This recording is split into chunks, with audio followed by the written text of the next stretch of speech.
اور خرچ کرنے پر پھر قرآن نے بھی بشارت دی. تفسیر خازن اٹھائیے، تفسیر خازن، اس میں یہ واقعہ تیسرے پارے کی چوتھے رکوع کی آیت الذین ينفقون اموالهم فی سبیل اللہ. اللہ کے نبی نے حضرت عثمان غنی رضی اللہ تعالیٰ عنہ حضور کے صحابی بھی ہیں، حضور کے داماد بھی ہیں، ذوالنورین آپ کا لقب بھی ہے، اور آپ کو اللہ نے بڑی فضیلتوں سے نوازا ہے، بڑی فضیلتوں سے نوازا ہے. مسلمانوں کا بڑا خیال رکھنے والے تھے. وہ باغی گروہ جب آپ کو شہید کرنے کے لیے آیا نا، تو آپ نے ان کو اپنی تقریر میں آپ باہر نکلے ایک دفعہ، چھت کے اوپر چڑھے اور ان کو کہا کہ میں نے مسلمانوں کے ساتھ کتنی اچھائیاں کی ہیں، تم بھول گئے ہو. بیر روما کا واقعہ بھی سنا دیا.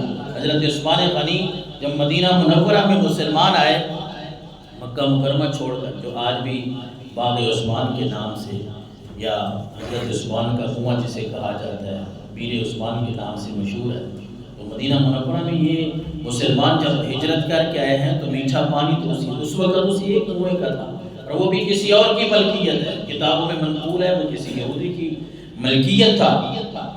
تو مسلمانوں کو پانی کی دشواری ہے، وہاں سے وہ پانی بیچتا تھا، اس کا ذریعہ معاش تھا، وہ اپنا کام چلاتا تھا. مسلمانوں کے لیے اتنے اسباب نہیں ہیں.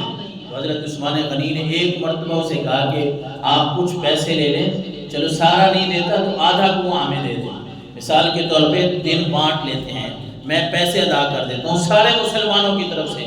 آپ نے کئی ہزار درہم دے کے مسلمانوں کے لیے وہ کنواں پہلے آدھا خرید لیا، اور پھر جب بعد میں کچھ عرصہ گزرا تو آپ نے اس یہودی کو کہا بھائی آپ پیسے مجھ سے اور لے لیں، یہ کنواں مسلمانوں کو دے دیں.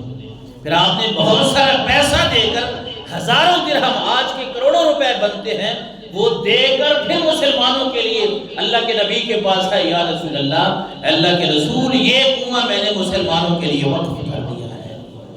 آپ نے ان باغیوں کو وہ واقعہ بھی یاد دلایا کہ مسلمان جب یہاں آئے تھے تو تم میرے اب خلاف ہو گئے ہو، مجھے شہید کرنے کے لیے، قتل کرنے کے لیے تل گئے ہو.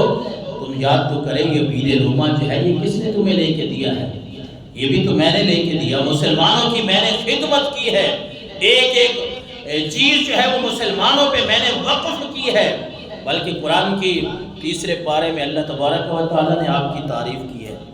حضرت عثمان غنی رضی اللہ تعالیٰ عنہ، آپ نے اسی موقع پہ بہت سارے اونٹ جب دیے، سفما ساز و سامان، اور حضرت عبد الرحمن بن عوف رضی اللہ تعالیٰ عنہ 4000 درہم وہ بار گئے رسالت میں لے آئے.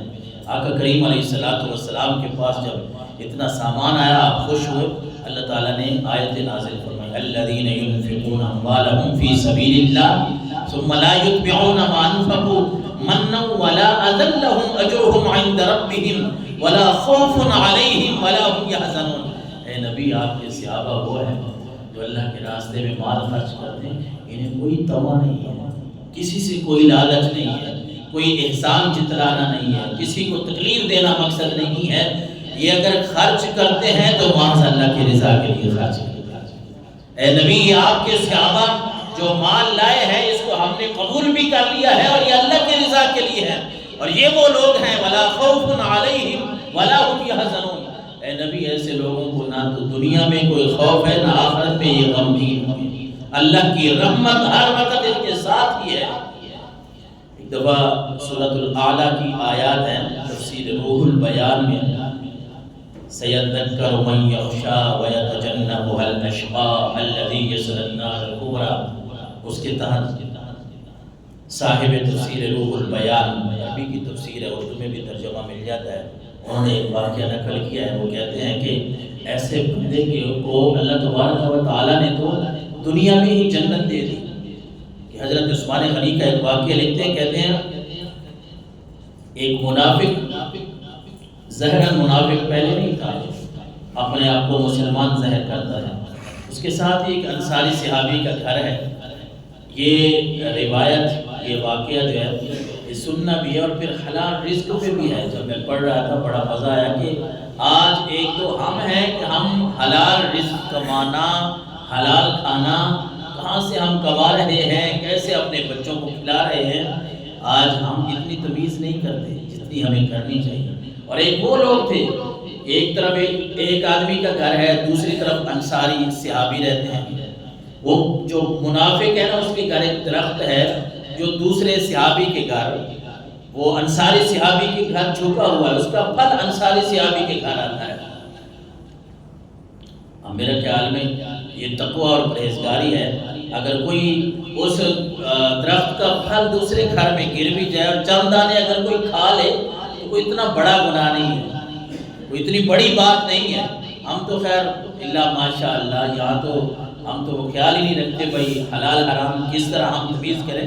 وہ تو صحابی تھے نا، حضور کی بارگاہ میں آ جائے اللہ کے رسول یہ ساتھ والا جو گھر ہے اس کا درخت ہے، جھکا ہوا ہمارے گھر ہے، پھل ہمارے گھر آتا ہے، تو آپ سے گزارش کرنی تھی کوئی اس کا حل نکالے۔ آپ نے فرمایا کوئی مسئلہ نہیں ہے۔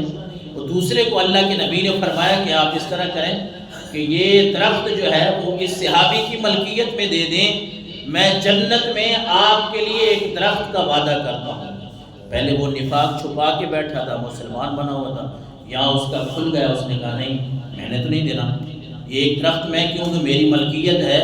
میں یعنی پڑوسی کو تنگ کرنے کے چکر میں تھا کہ یہ انصاری